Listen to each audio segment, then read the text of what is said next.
नमस्कार मित्रों, मैं वैद्य रत्नम संदीप पटेल निरामय आयुर्वेदिक हॉस्पिटल सूरत गुजरात इंडिया से। डायबिटीज़, मधुप्रमेह, डायबिटीज़ मेलाइटस, आज घर घर में डायबिटीज़ फैल चुका है। पूरे विश्व में डायबिटीज़ एक बहुत बड़ा प्रश्न वैद्यों के लिए, डॉक्टर के लिए, नेचुरोपैथ के लिए, सभी पैथी वालों के लिए डायबिटीज एक सबसे बड़ा प्रश्नार्थ चिन्ह है। आयुर्वेद में मधुप्रमेह की औषध चिकित्सा बहुत उत्तम बताई है, पर आज मैं औषध चिकित्सा सब लोग जानते हैं, शिलाजीत,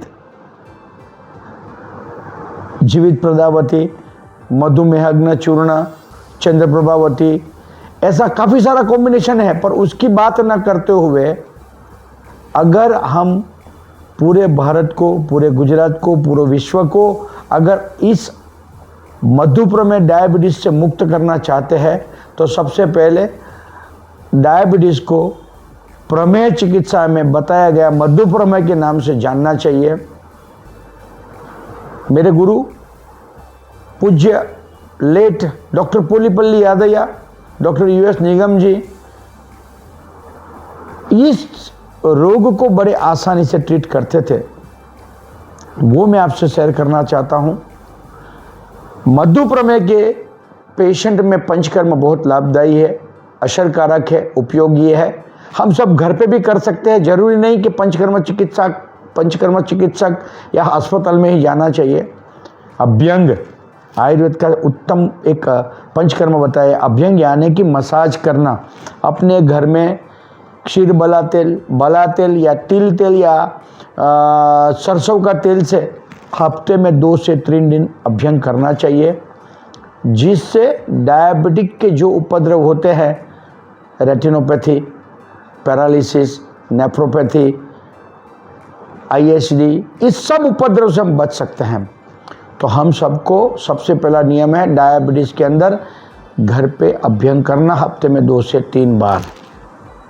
विरेचन, मृदु विरेचन, अविपत्ति कर चूर्ण, स्वादिष्ट विरेचन चूर्ण, एरंदपुष्ट हरितकी या त्रिफला चूर्ण या त्रिफला टेबलेट, किसी भी मृदु रेचक औषध के साथ हफ्ते में रोजाना या तो हफ्ते में 2 से 4 बार उसका विरेचन, मृदु विरेचन करना चाहिए। और विरेचन साल में 1 या 2 बार विरेचन कर्म किसी अच्छे चिकित्सक के पास करना चाहिए। बस्ती, शोधन बस्ती महीने में 1 या 2 बार लेनी चाहिए। ये बहुत लाभदायी है, जिससे हमारी अंतःस्रावी ग्रंथि की कार्यक्षमता बढ़ जाती है। तीसरा है नस्य। सब लोग इस नस्य कर्म को समझना चाहिए, घर पे कर सकते हैं। नाक के अंदर शुद्ध घी के बूंद डाल सकते हैं। मेरे पूज्य गुरु वैद्य नरसिंह भाई पटेल के गुड़सुंठी नस्य का उपयोग कर सकते हैं। अणु तेल है, पंचगुण तेल है, ऐसे सब काफ़ी सारे पंचेंद्रिय वर्धिनी तेल है। ऐसे बूंदों का नाक में नस्य प्रयोग करना चाहिए। प्रतिमर्थ नस्य 4-4 बूंद सुबह 1 बार एम्प्टी स्टमक सुबह या शाम को डालना चाहिए। इस तरह से नस्य करने से अपनी अंतःस्रावी ग्रंथियाँ की कार्यक्षमता बढ़ती है, अग्नाशय यानी कि पैनक्रियास की कार्यक्षमता बढ़ती है, इंसुलिन ज़्यादा बनता है।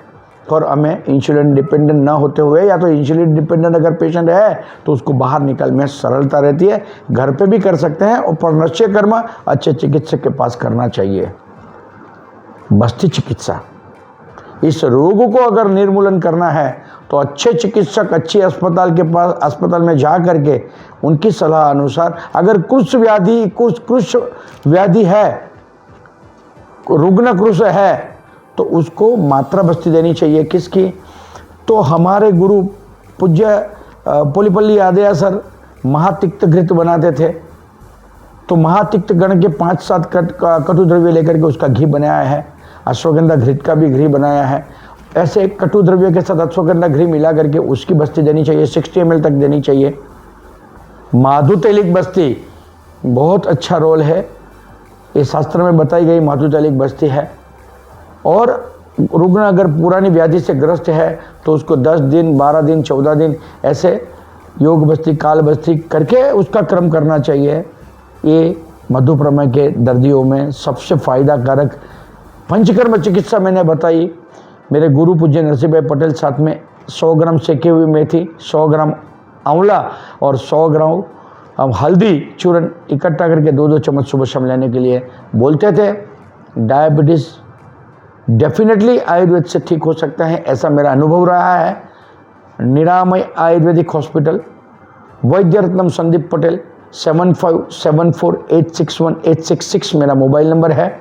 निरामय आयुर्वेदा मेरी यूट्यूब चैनल है, www.niramayayurveda.com मेरी वेबसाइट है। काफ़ी सारे पेशेंट आयुर्वेद में निरामय आयुर्वेदिक हॉस्पिटल में ठीक होते हैं, ऐसा मेरा अनुभव रहा है। तो सबको दीपावली की, नवरात्रि की एडवांस में शुभकामना, खूब ढेर सारी शुभकामना। सब सुखी रहे, मस्त रहे, निरामय रहे। धन्यवाद।